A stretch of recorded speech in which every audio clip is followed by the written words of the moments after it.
दून विश्वविद्यालय लगातार दिनों दिन प्रगति कर रहा है। इसका प्रत्यक्ष उदाहरण इस वर्ष प्रवेश लेने वाले विद्यार्थियों की बड़ी संख्या से समझा जा सकता है और प्रदेश और देश के विभिन्न प्रांतों से विद्यार्थियों ने अपना रुझान इस संस्थान के प्रति जताया है।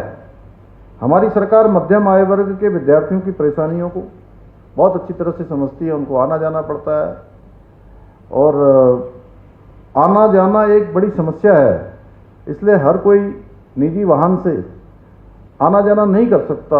इसलिए विद्यार्थियों की परिवहन संबंधी इस परेशानी को समझते हुए हमारी सरकार जल्दी 2 इलेक्ट्रिक बस दून विश्वविद्यालय को भी यहाँ के लिए भी जो है इसका प्रावधान भी यहाँ पर हम करेंगे।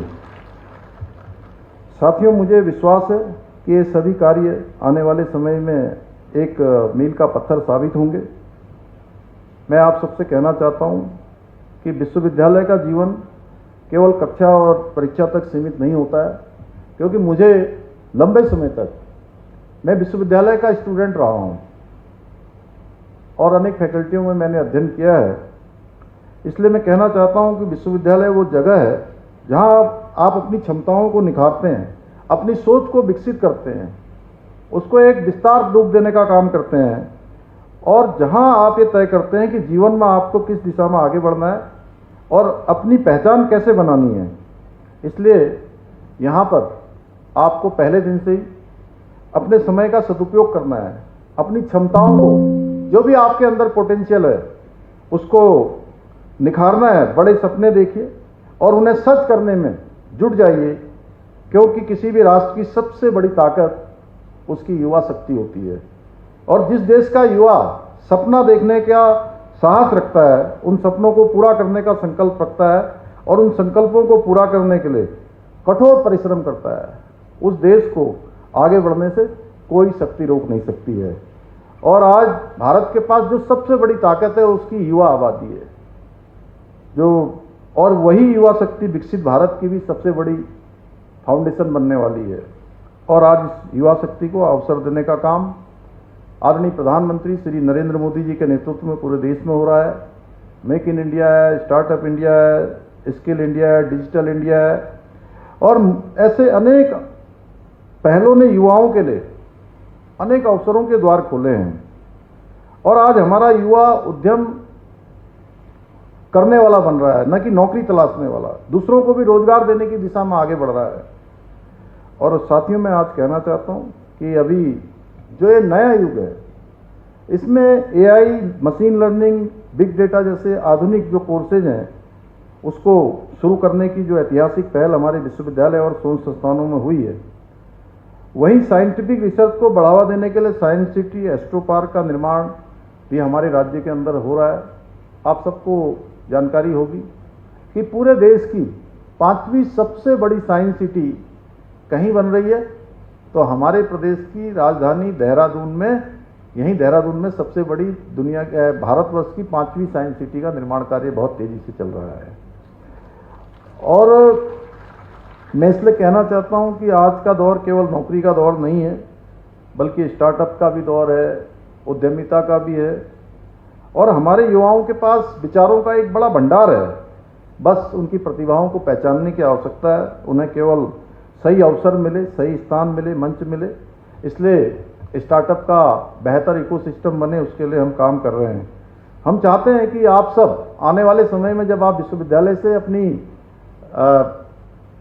स्टडी पूरी करके निकले हैं यहाँ से, तो आप नौकरी खोजने वाले न बने, बल्कि नौकरी देने वाले बने। और इसी को लेकर हम उच्च शिक्षा के जो हमारा हायर एजुकेशन है उसके ढांचे को मजबूत करने पर विशेष ध्यान दे रहे हैं।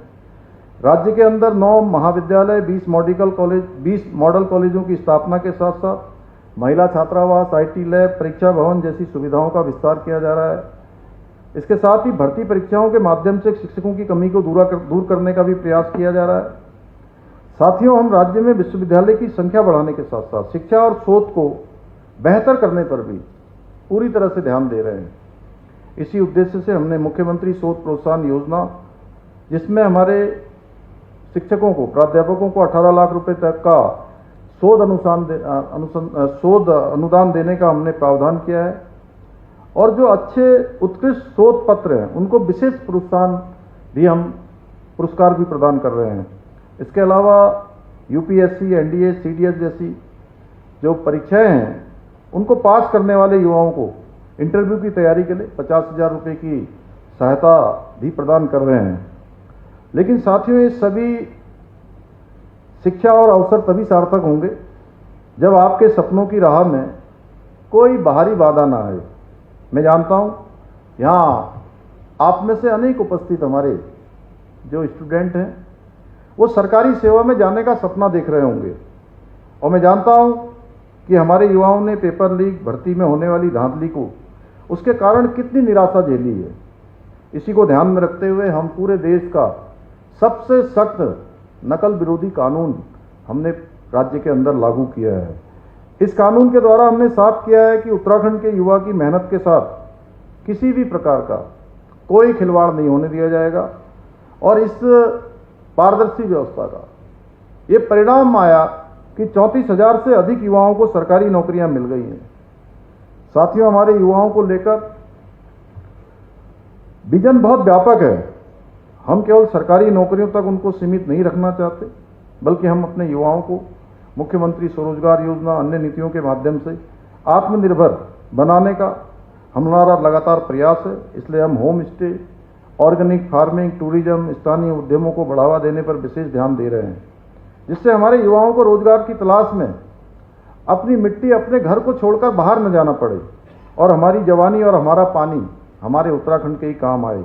लेकिन साथियों, जब हम उत्तराखंड के विकास के पथ पर तेजी से आगे बढ़ रहे हैं और हम अपने युवाओं के भविष्य को सुरक्षित करने पर ध्यान दे रहे हैं, तब कुछ राजनीतिक शक्तियां अपने चुनावी गुणाभाग के कारण समाज में एक नेगेटिविटी का माहौल बनाने का भी प्रयास कर रहे हैं। आपने देखा होगा जैसे जैसे चुनाव नजदीक आ रहे हैं ऐसे लोग बाहर निकल जाते हैं। वही लोग हैं जिन्होंने दशकों तक सत्ता में रहकर हमारे प्रदेश की जवानी को कोई रास्ता नहीं दिया, जवानी को बर्बाद करने का प्रयास किया और इन अवसरवादियों को युवाओं के भविष्य और राज्य के विकास से कोई लेना देना नहीं है। इन्होंने अपने समय में नकल माफियाओं को संरक्षण देने का काम किया, भ्रष्टाचार को बढ़ाने का काम किया। आज यही लोग अपनी जो खोई हुई राजनीति उसको चमकाने के लिए हमारे नौजवान युवाओं को भ्रमित करना चाहते हैं, लेकिन ये भूल गए हैं कि उत्तराखंड के युवा, हमारी ये जनरेशन अब बहुत जागरूक हो चुकी है।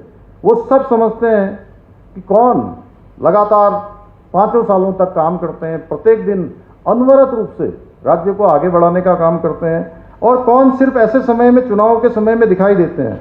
इसलिए मैं आज इस मंच से आप सभी को विश्वास दिलाता हूं कि आपके सपनों की सुरक्षा हमारी जिम्मेदारी है, हमारी रिस्पॉन्सिबिलिटी है और ये हमारा संकल्प है, हमारी सर्वोच्च प्राथमिकता है।